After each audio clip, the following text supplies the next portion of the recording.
Kalau saya simpan emas dalam akaun Public Gold ni kan, boleh dapat emas fizikal tak? Kalau menabung dekat akaun Public Gold ni, confirm boleh dapat emas fizikal. Sebenarnya kita menabung emas dalam akaun Public Gold ni, emas tu adalah dalam bentuk gram emas. Minimum kita nak beli dekat Public Gold ni RM100 kan. Contohlah kita menabung RM100, hari ni kita dapat 0.14 gram.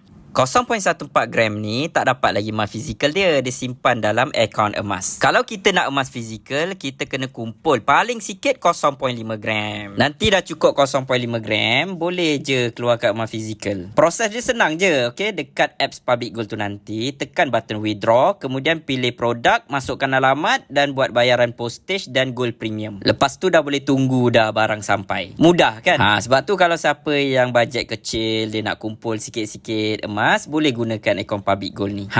Kalau nak bermula menabung emas, boleh hubungi saya. Nanti saya bantu daftarkan akaun Public Gold secara percuma. Saya Anas Razi, dealer Public Gold anda.